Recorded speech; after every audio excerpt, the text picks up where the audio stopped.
No me toca a mí explicar qué es patrocinio comunitario, pero sí subrayaría un aspecto que en este tiempo personalmente se me ha puesto muy en evidencia.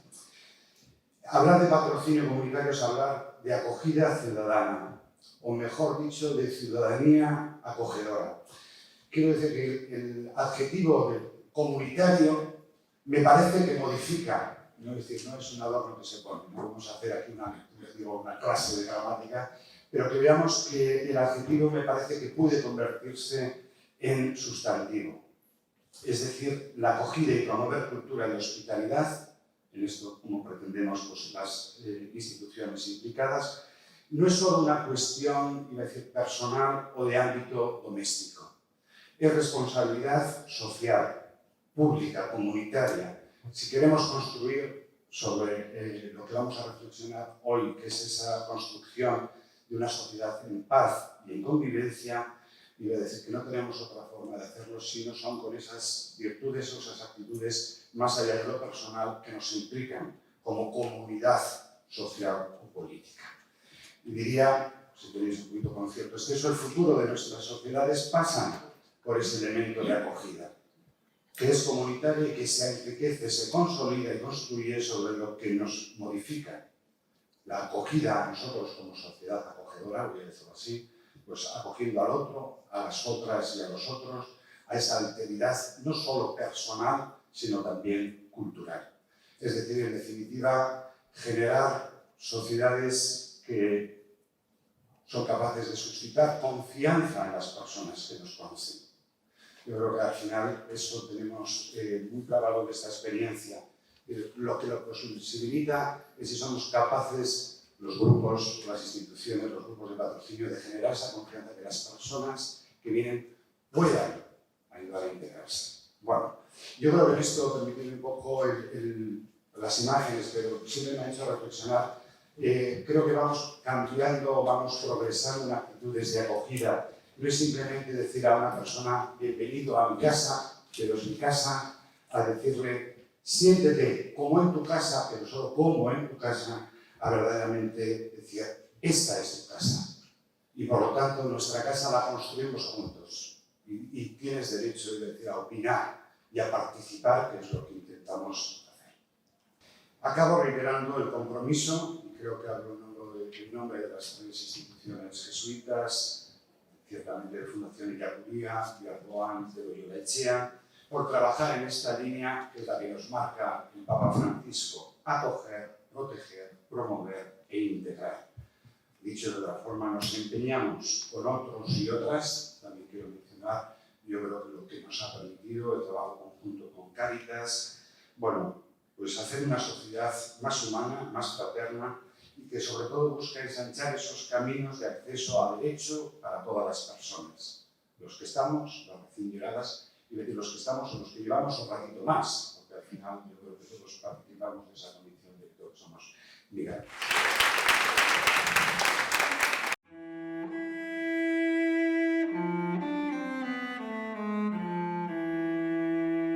Muchas razones, estoy muy contenta de estar aquí esta mañana con vosotros, porque este tema lo llevo viviendo y padeciendo pues desde el 2011, ¿no? Porque el conflicto de Siria, como lo hemos llamado, la guerra civil de Siria, que de civil tiene poco, más bien es una guerra híbrida, una guerra en varios niveles o contextos, pues hay que marcarla en su justa medida con el contexto de las primaveras árabes, eso que llamamos en la prensa la primavera árabe, qué bonito, ay, rosas, ¿no? Y en mayo del 68, bueno, cuando ya sabemos que hay un gélido invierno en Yemen, en Libia, y por supuesto que cayó la primavera también en Siria, allí no caían rosas, obuses, misiles y se te caía la casa encima. Desde el 2014, desde el 2011 explicando como profesora y motivando a gente muy joven, como algunos que estáis aquí y otros que están en grado, sobre qué era esto de las revueltas árabes, cómo podíamos ayudar con colectas a nivel internacional, claro, cómo podíamos ayudar y aliviar el sufrimiento de los refugiados sirios, ya desde el 2011, pero en el 2014 involucrándome en ese programa de reasentamiento de familias sirias en Uruguay. Y después he seguido, y ya antes de eso tenía otra experiencia con refugiados, con lo cual cuando Ane hable también seguramente me va a provocar reflexiones, ¿no? Porque hay muchos refugiados. En el mundo hoy tenemos 100 millones de refugiados. Más bien que el 20 de junio pasado había 100 millones de refugiados. Con pandemia y con todo, sigue creciendo el número de refugiados, de personas que etiquetan, ¿no? Refugiado. Wow. Todos creemos que sabemos lo que significa eso. Pero es que ser refugiado significa haber abandonado tu país, haber abandonado todo lo que tú tenías, tus certezas, tu hogar, tu trabajo, a lo mejor familia que no puede acompañarte, padres ya mayores, veteranos, o alguien que murió en el camino, y dejarlo todo, menos la dignidad, lo pierdes todo. Entonces, hay que tener cuidado cuando hablamos de refugiados, que no se convierta simplemente en una etiqueta que invisibiliza personas, sufrimientos, sueños y necesidades para acometer y para cumplir también.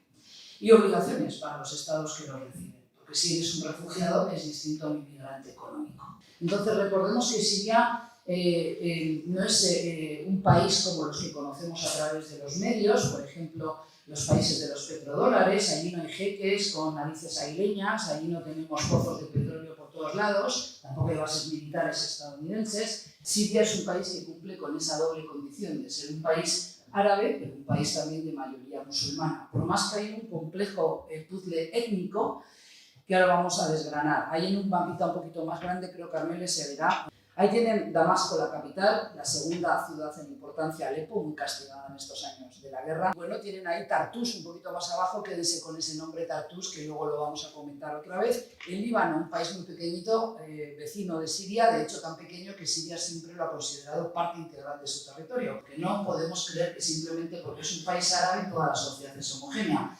Tenemos de mayoría el Islam, que se practica allí, pero también hay cristianos. Hay cristianos del rito caldeo, cristianos asirios, por ejemplo.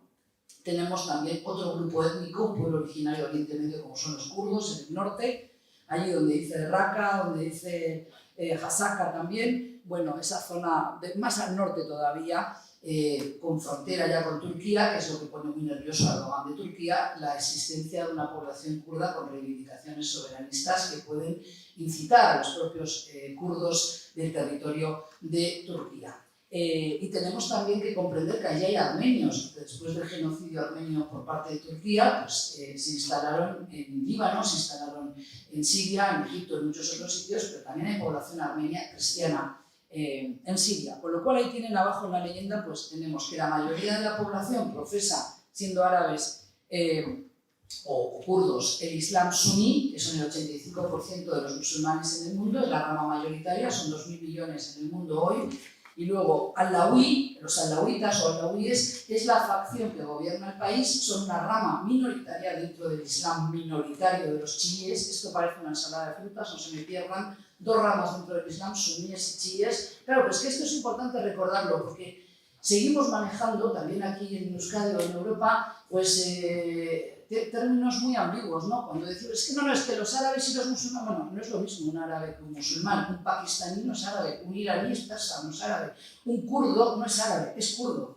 Bueno, pues fíjense en esa composición. Tenemos a los drusos, otra variante religiosa en el país, tenemos a los kurdos, que hay descomposición, diríamos así, hay fragmentación étnica y religiosa, y todo eso incide en un conflicto donde la familia al-Assad supo ganarse el apoyo y la lealtad de las minorías, porque el padre, más astuto que el actual presidente, que Bashar al-Assad, convenció a esas minorías de que él era su baza de seguridad, que él era su mejor defensa, porque él era secular, era el proyecto laicista del partido Ba'ath. Aquí ya me voy a la historia. Partido Ba'ath, un partido creado en Siria y en Irak, a espejo de Siria, donde cristianos y musulmanes se daban la mano, y el proyecto nacionalista era la construcción de un gran partido en base a su condición de árabes, no de su condición religiosa. Y para cuando estalla la revolución en Siria y las revueltas árabes en el año 2011, ya estaba la sociedad muy cansada de gobiernos muy longevos, muy despóticos, pero sobre todo autocráticos, que se habían alzado al poder, que eran instituciones militares. Hafez al-Assad, igual que Mubarak, eran militares. Hafez al-Assad venía de una familia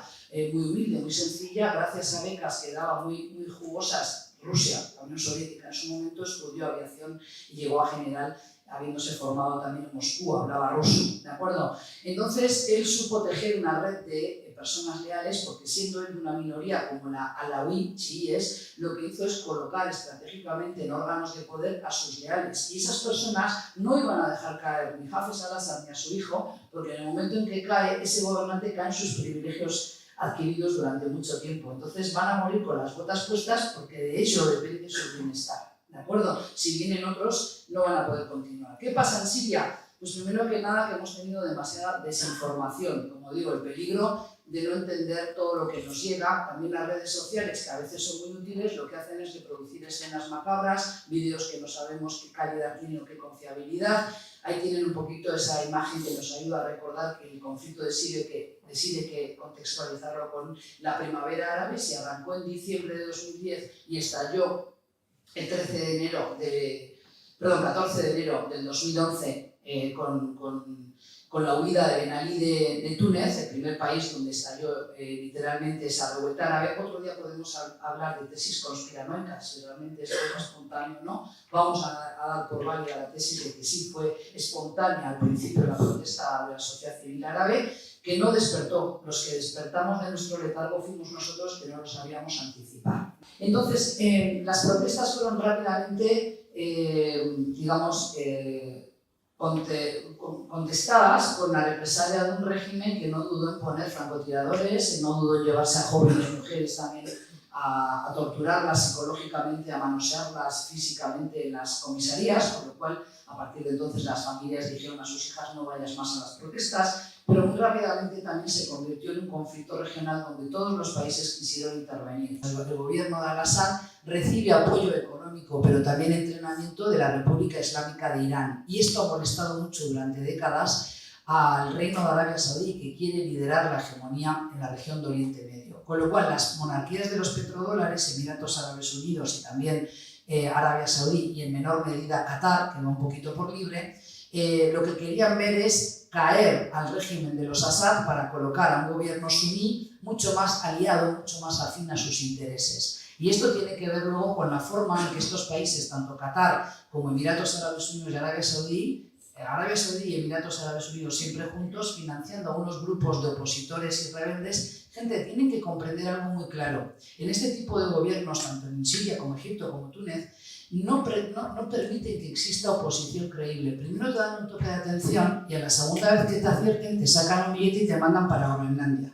Y a la tercera te cae un obús en tu casa o se te rompen los frenos de tu coche en Londres, donde vivas. ¿De acuerdo? Entonces no hay oposición creíble en estos países. Hay un informe César dando vuelta ahí esperando a que en La Haya se pueda enjuiciar algún día a Bashar al-Assad. Yo dudo de que vaya a ocurrir, pero las imágenes que yo he visto ya que están de libre acceso en internet se nos pone la piel de gallina. O sea, cuerpos totalmente famélicos, como en la época del Holocausto, cadenas de coche, correas de coche atadas al cuello, todo tipo de torturas han sufrido esas personas, la cantidad de desaparecidos. Simplemente miren la gran cantidad y profusión de nombres que en un momento dado se pierde de vista quiénes son los leales a un grupo y a otro. Pero en Siria ha habido más de 185 constatados, 185 grupos que llamamos rebeldes en la prensa occidental, que están financiados por estas potencias de la región, pero también por servicios secretos varios, desde los servicios secretos israelíes, el M-16 británico, la CIA y el FBI,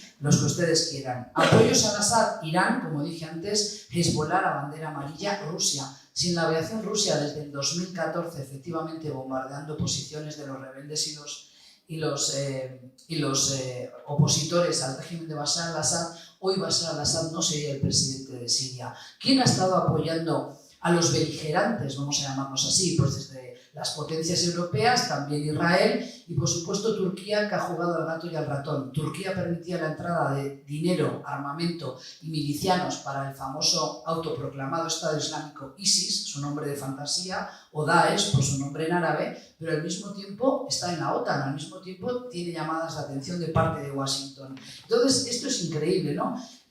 Porque las potencias ya han conseguido lo que querían y ahora tienen otro conflicto, otro meollo que resolver. Se han embarcado en esta otra guerra, que se están haciendo lo mismo con Ucrania. ¡Meta armas, meta armas! Nadie habla de paz, nadie habla de diálogo. Entonces, en Siria pasa lo mismo. Gobierna Bashar al-Assad, le está apoyando Irán, le está apoyando Rusia, que es el gran ganador de la guerra de Siria. El que ha ganado la guerra de Siria es el presidente Putin, que además ensayó todas las armas que ahora está ensayando. No armas, está vendiendo más armas desde que participó con su fuerza aérea en Siria, y es el gran, bueno, ahí tenemos el salto que dio cualitativo con Crimea y el Donbass y ahora la guerra de Ucrania.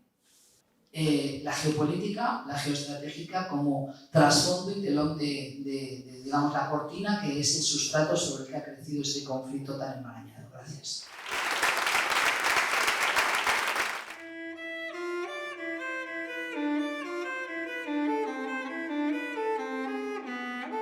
Bueno, primero también eso, ¿no? Gracias por traernos. Sobre todo, me hubiera gustado más que pues, fuera alguno de nuestros compañeros que trabajan en la cocina, que son personas solicitantes de asilo, que estuvieran aquí para hablar, pero bueno, partiendo de la base de que son solicitantes de asilo y no tienen pasaporte, pues evidentemente no han podido estar aquí. No todas las personas que llegan o que están en estos centros de detención son refugiados, porque muchísimos de ellos, tras pasar los procesos de pues, las entrevistas, etcétera, tienen una negativa, por lo que están en riesgo de deportación y se mantienen o bien en el campo o bien en las afueras del campo, pues merodeando como bien pueden por la isla o, bueno, y en el campo, cierto, sí, creo que lo has dicho, pero estamos en Grecia, entonces, sobre todo lo que me voy a ceñir es bien en Grecia, tanto en la isla de Lesbos como, bueno, en la península de Atenas, ¿no? O sea, en la capital de Atenas.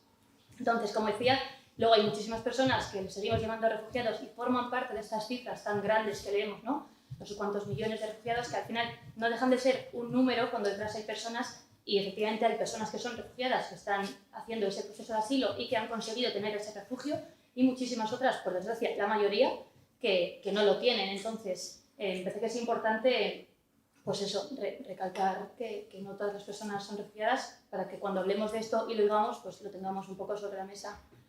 Luego también decir que efectivamente nosotros empezamos hace 6... Ay, perdón, nosotros empezamos como hace 6-7 años más o menos, como bien ha dicho Susana, en el 2011 empezó la primavera árabe, pero bueno, aquí en el occidente, o sea, en Occidente, en Europa, no nos empezamos a preocupar por ello hasta el 2016 más o menos, creo que fue cuando vimos la típica foto del niño kurdo Aylan muerto en una de nuestras playas, cuando llegaban, o sea, llevamos muchísimos años recibiendo refugiados tanto en las costas de Grecia, porque Turquía y Grecia siempre ha sido un punto de entrada, como en muchísimos otros países, porque efectivamente muchísimos desplazados se quedan dentro del propio país o en los países cercanos, ¿no? Es decir, a Europa llegan una minoría que son al final los que tienen dinero para poder pagar las mafias y poder seguir con todo ese proceso, y el resto de la mayoría de la gente que no tiene este nivel económico, estas posibilidades, se quedan en los países de alrededor, porque muchas veces, por mucho que tú te estés yendo de casa porque están cayendo bombas o pues que simplemente tu religión o tu orientación sexual está haciendo que tu vida corra peligro en el país en el que vives, te vas lejos, te escapas de ahí, pero tampoco te quieres ir del todo lejos, porque siempre cabe la esperanza de que la guerra termine o que en algún futuro tú puedas volver a tu casa donde está tu gente, tu familia y tu todo. Entonces, por lo general suele tender a quedarse muchas veces cerca, porque al final una persona de Siria, si habla árabe, es mucho más fácil que se quede en los alrededores donde se habla árabe o que venga a Europa, donde lo que se habla es pues, francés, español, italiano, alemán, que son culturas con las que no tienen nada que ver. Entonces, eso por lo general lo crea el gobierno de ese espacio con ayuda de la Unión Europea. ¿Quién está? Las personas que tienen sobre todo su proceso de asilo abierto, aunque luego irregularmente se meten las personas que tienen el peligro de ser deportadas. Luego, ¿qué tienen allí? Pues tienen unas carpas muy grandes. En las carpas grandes viven los hombres solteros en su mayoría, y luego en las containers viven o familias con personas vulnerables, como puede ser pues, menores de edad con alguna enfermedad crónica, personas embarazadas, lactantes, etc.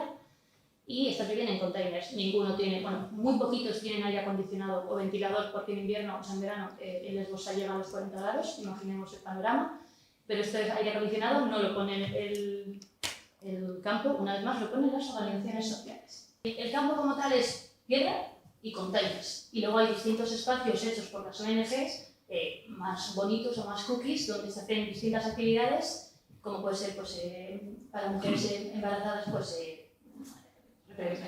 clases de preparación, un espacio seguro para dar de lactar o para ir a los baños, porque hace muchísimo tiempo, y ahora también, en los baños de los campos de refugiados, bueno, pues las mujeres doblemente somos vulneradas, porque aparte de ser personas refugiadas, somos mujeres, y pues todos sabemos cómo funcionan los cuerpos de las mujeres en estos aspectos. En un campo de refugiados, insisto, no podría ir así, ¿no? De uno en uno, porque pues el derecho a la educación está completamente minado. Sí que es verdad que muchas personas están yendo o niños, o niñas o niños, están yendo a colegios, pero no son colegios que haya puesto el Estado o el campo o el sistema, son colegios que están poniendo, o centros educativos o lo que sea, que están poniendo las condiciones sociales. Es decir, todos los derechos humanos que se vulneran en estos sitios son vulnerados completamente por los estados, que son los que tienen la obligación de garantizarlos, y los únicos que están intentando garantizarlos o solventarlos de alguna manera somos las organizaciones sociales, que o bien nosotros que tenemos una cocina comunitaria, que al final, pues, porque allí no hay comida, no tienen ni siquiera derecho a cocinar, es decir, no les dejan hacer fuegos, ni tienen cocinas dentro del campo.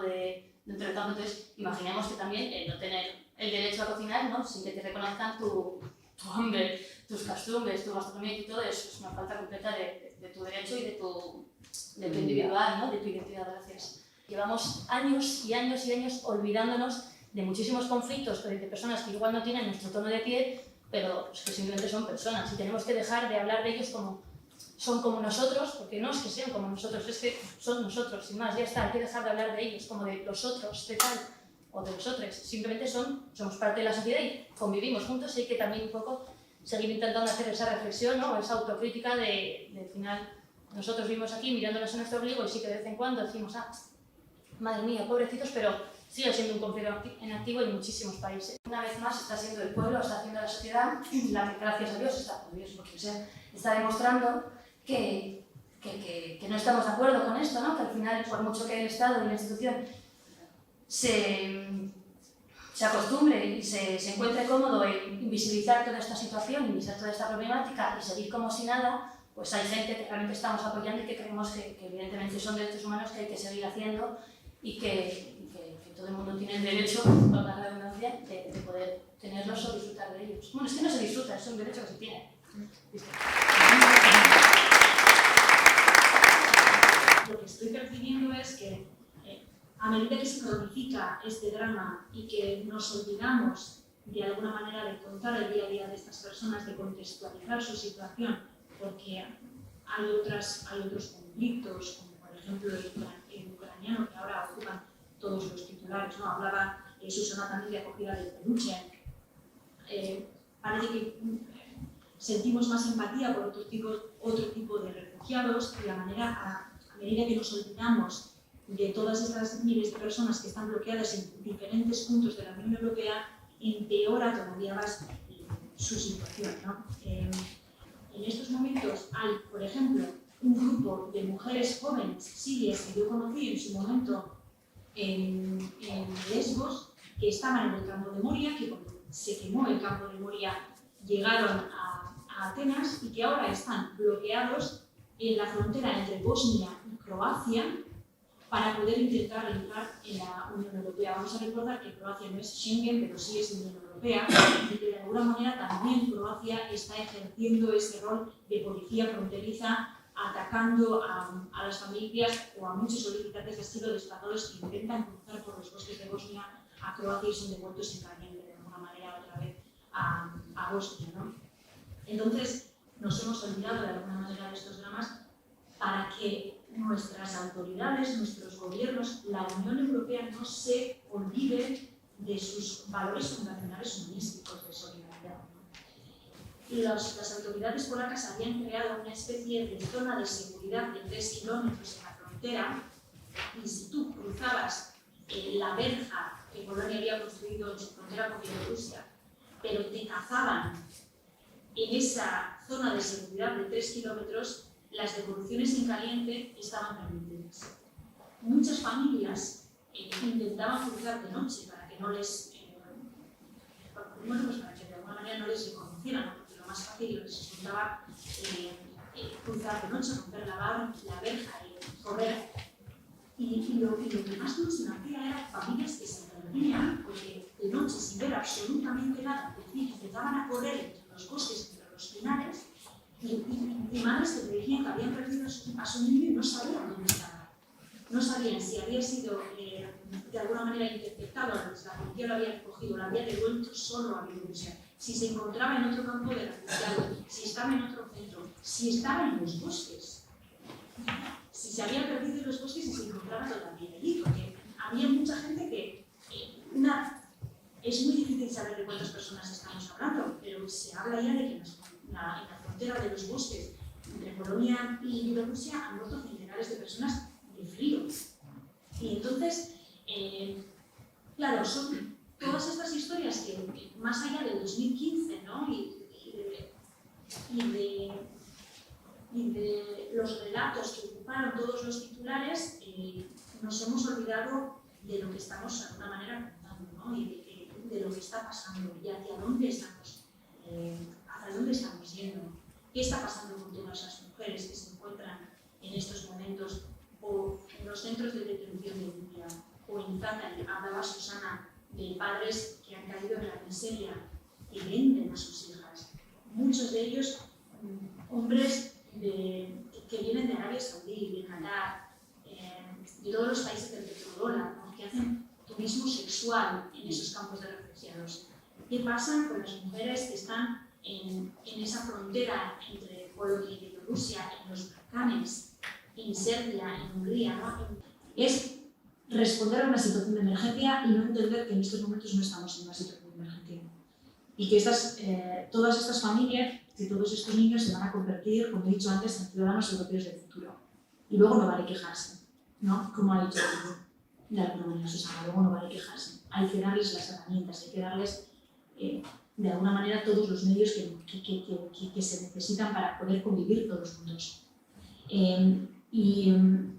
Me gustaría un poco mencionar la situación en Alemania, porque claro, yo desde hace un año vivo aquí en Berlín y es verdad que en 2015, cuando pasó el drama del pequeño Alan y vimos llegar a todas estas personas, es verdad que Alemania, Berlín, Angela Merkel, digamos, se convirtió en una manera un símbolo de acogida, recibiendo a más de 1 millón de solicitantes de asilo. Se ha hablado mucho de si fue un acto solidario o fue un acto que respondía a las necesidades económicas de Alemania, que necesita urgentemente mano de obra cualificada, pero el hecho es que recibió a más de 1 millón de solicitantes de asilo para luego, es verdad, firmar un acuerdo con Erdogan y cerrar las fronteras europeas. Pero poco se habla, por ejemplo, de que este año, en 2022, Alemania va a recibir a más solicitantes de asilo de los que recibió ya en 2015. Porque más de 900.000 son ucranianos y muchos también miles son afganos. ¿Qué pasa pero con los refugiados sirios? Bueno, pues los que consiguieron entrar en el sistema de acogida, que con muchos claroscuros funcionó muy bien, están en una situación, el 60% con contratos de trabajo indefinido. Más de 1.000 personas han hecho ya la solicitud para conseguir la ciudadanía alemana.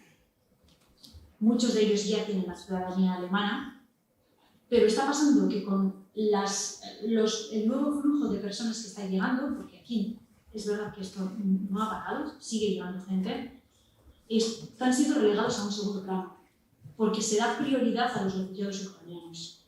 Entonces, hay muchos refugiados sirios y afganos que están siendo de alguna manera relegados o no les están aceptando en centros de acogida porque tienen prioridad los refugiados ucranianos, porque en centros de acogida donde ya se encontraban les están diciendo que se tienen que ir y que tienen que buscar de alguna manera casa por su cuenta.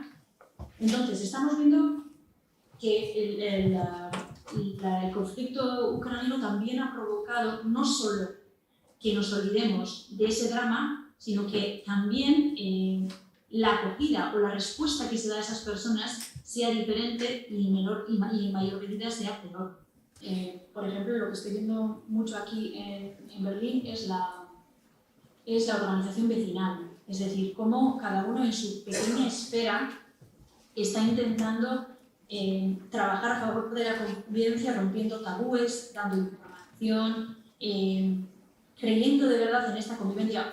Por ejemplo, aquí en mi barrio se organizan charlas, juegos conjuntos, comidas, una manera de que nos conozcamos todos más allá de que seamos refugiados o no seamos refugiados, o vengamos de aquí o vengamos de allí. O sea, cómo en cada barrio se están organizando los movimientos vecinales porque lo desconocido siempre provoca miedo, en todos los aspectos de la vida. El nuevo trabajo, la nueva pareja, todo lo desconocido nos provoca un poco de miedo. Entonces, es romper con eso, conocer al que vive cerca de ti, ver qué necesidades tiene, qué piensa, cómo ve las cosas, ¿no? Yo cada vez estoy apuesto más por esa lucha micro del día a día, de tu pequeña esfera, ¿no? Y que esa pequeña esfera luego se vea un poco reflejada en lo que es la sociedad en general.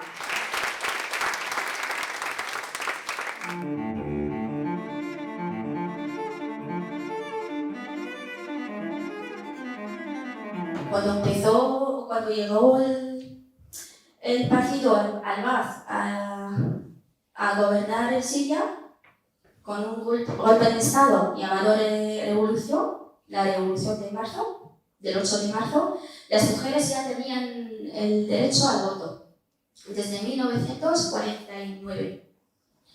Y en esa época también había muchas organizaciones, asociaciones dirigidas por mujeres para su liberación y la obtención de sus derechos como ciudadanas sirias. Se fundó lo que se llamaba la Unión General de Mujeres. Desde entonces, cualquier movimiento, proyecto, idea, taller que está relacionado con las mujeres tenía que pasar por esa unión, por esta unión. Porque la misión de la unión, bueno, ahora lo voy a leer porque es muy sofisticado. El objetivo de la unión. Organizar las energías de las mujeres articulando sus esfuerzos en el marco de la acción colectiva, profundizando la conciencia nacionalista, perfeccionando sus capacidades a través de cursos de formación de diversa índole, además de brindar servicios sociales, educativos, de salud, jurídicos, etc. Todo esto se hizo por cuidar la imagen del régimen y no por creer en el papel de la mujer o en la igualdad de género. Porque al mismo tiempo se alimentó el papel pasivo de la mujer en la sociedad, utilizando la religión y la costumbre para que no pudiera ser otra cosa que profesora, maestra, profesora de primaria, enfermera y todas estas profesiones típicas para mujeres. Porque también le servía como ama de casa, que es su profesión natural.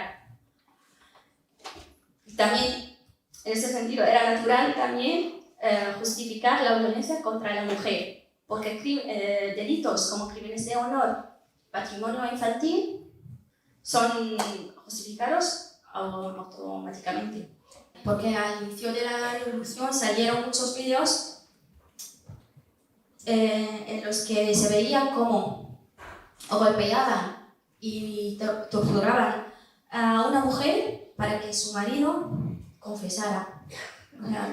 Vi hace unos días, iba a ponerlo, pero muy fuerte, como al final torturaban a una mujer para humillar a su marido y al final les mataron a los dos. Aparte de que también, si un hombre participa, es valiente, las mujeres más, porque tenemos el tema del honor. Y siempre, como antes, y es una arma. Pero estas aún así participaron y apoyaron se enfrentaron al régimen. Como por ejemplo, Mariska es una actriz de Damasco. Le detuvieron 2 años en Damasco por salir en manifestaciones contra el régimen. Y ahí, bueno, cuando lo hacen, luego al final llega al juzgado. Y frente al juzgado dijo que no quiero tener a Bashar Assad como presidente de mi hijo. Y al final se escapó al Líbano, luego a Jordania, luego a París y se murió ahí en 2018. Y para nosotros todas estas mujeres son como iconos o símbolos de la revolución. Ahora hay como 2 situaciones diferentes de las mujeres en Siria. Las que vivimos en la Unión Europea, en Estados Unidos, en Canadá, Australia, y las que están todavía en la zona ahí, en Siria y los países vecinos. En Europa, por ejemplo, una cosa importante que ahora se nota es el aumento de los casos de divorcio, porque las mujeres ya se dieron cuenta de que no tienen que estar, no necesitan el apoyo de un hombre para vivir. Entonces ellas se sienten como más autónomas y ya piden divorcio. Y muchos hombres rechazan venir a Europa porque temen esta idea, o sea, sí. Al otro lado, en Siria y en los países cercanos, la situación es diferente. Como dijo también Susana y Ame, que ahora hay familias que entregan a sus hijas para protegerse, o sea, para ellos, porque ya no pueden más, no pueden dar de comer a esas niñas, entonces mejor que esté con otro, que se encargue otro hombre de ellas, y así también una manera de protegerla, porque si está en la familia, bueno, violación, abusos, todo tipo de violencia. Y, por ejemplo, las mujeres en Siria, en Turquía, en una entrevista que hicieron con ellas en Estambul, en un medio de comunicación local, una de ellas dijo que no estamos ni vivas ni muertas, porque no hay bombardeo, pero no pueden hacer nada.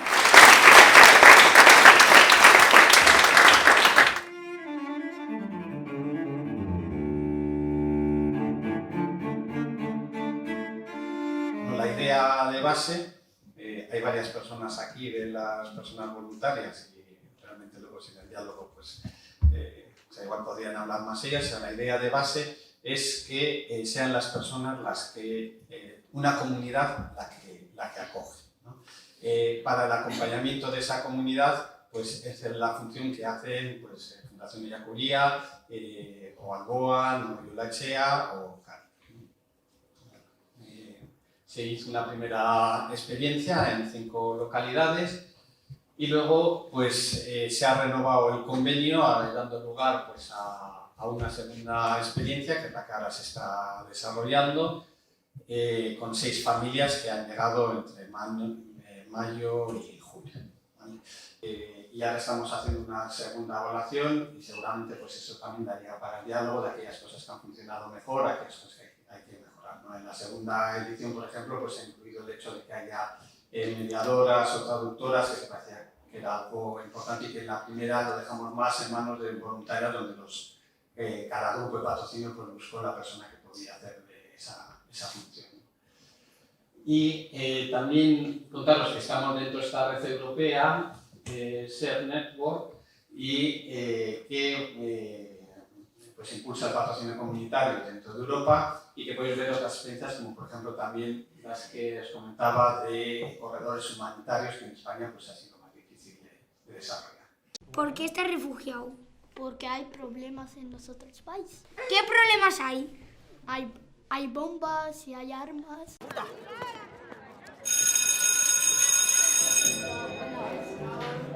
Nosotros vivimos en Jordania 7 años, pero nosotros no sabemos Siria mucho. كانت الفرحة الكبيرة لا طبعا لا احنا بعد ما طلعنا من المخيم كنا بالأهم بالأخص إنه إيش ندور أمن وأمان لأطفالنا صح؟ فقلنا كان يكون أحسن من أيام عشنا بالحرب بسوريا. En Madrid, bajas desde el avión. Madrid. Laie, Camar. Supone que las familias lleguen a una comunidad en la que se les espera.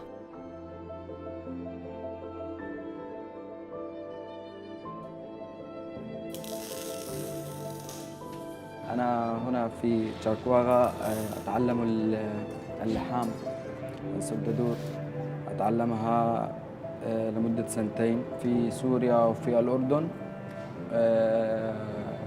ليس هذا عملي.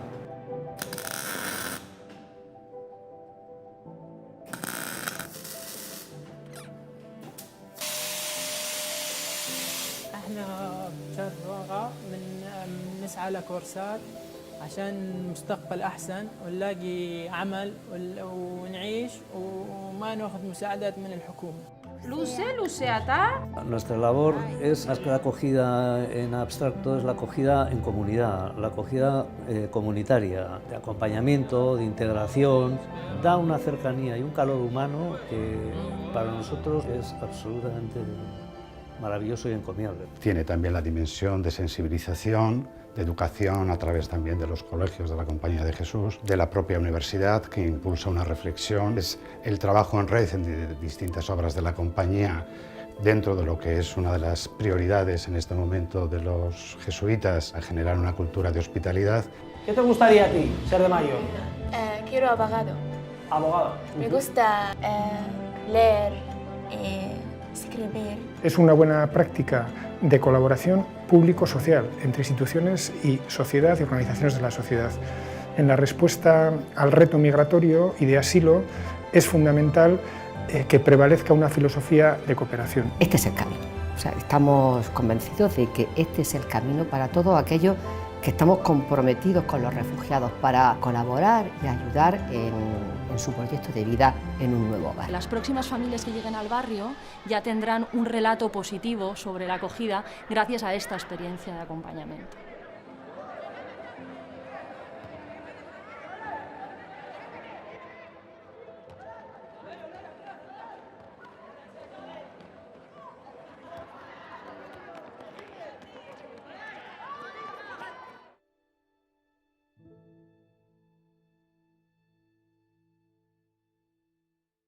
Soy Cristina y estuve en la primera remesa que llegaron 5 familias y una de ellas era una familia siria que llegó al barrio de La Peña y acompañó Fundación Ayacuría.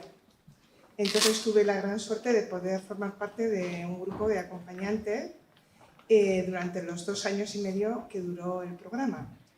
Y bueno, pues además de ser una experiencia súper enriquecedora para nosotros y para mí personalmente, ahora me emocionaba cuando veía este vídeo, pues yo creo que es una satisfacción enorme después de lo pasado y ponerles cara, como decía al final Carmele, y ponerles historias de vida detrás.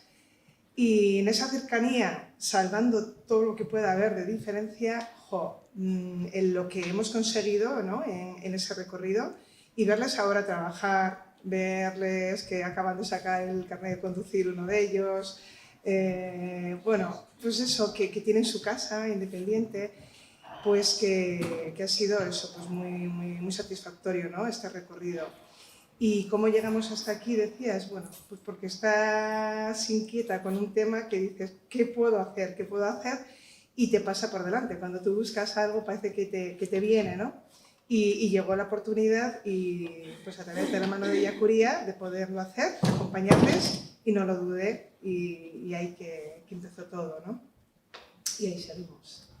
La red es amplia, no nos damos cuenta, pero enseguida llega y están estos, pues, ¿y qué es? ¿Y carnicero? Pues mira, pues el carnicero le hace falta un carnicero.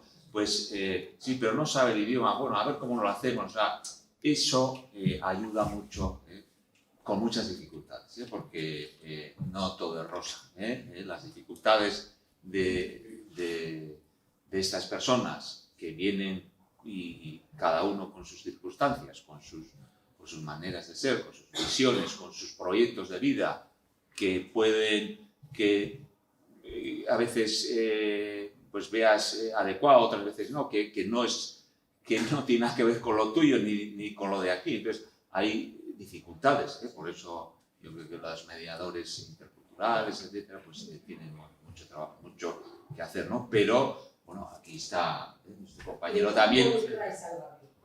Pues es al final red, porque nosotros empezamos, pues hacía falta, pues no sé, hayan aparecido, yo también me emocionaba, ¿no? Al verlos, porque era muy pequeño, entonces hacía falta, teníamos un carricoche, no hacía falta otro carricoche, porque creíamos que ya, mira, pues en aquella tienda han dicho que tienen un carricoche, bueno, pues el de la tienda se entera que tal, o sea, ese es un poco el barrio, es un poco el que acoge, ¿no? El que acoge o el que, bueno, esa es un poco nuestra experiencia, ¿no? Bueno, luego, pues, yo creo que si es familia con niños pequeños, los centros educativos también son pilares importantes, porque ahí hay vida, y ahí hay familias, y ahí hay relaciones, y ahí hay, ¿no? Yo creo que esos también acompañan de una manera muy directa y muy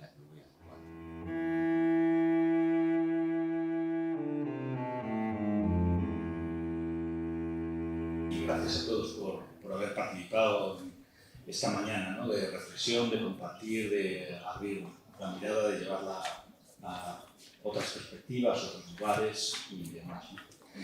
Bueno, es un momento final, no se trata de sacar ninguna conclusiones, que ciertamente no sería yo la persona para poder sacar ninguna conclusión. Ya al equipo de Yacuría le tocará como digerir todo lo compartido y reflexionado en esta mañana, ¿no?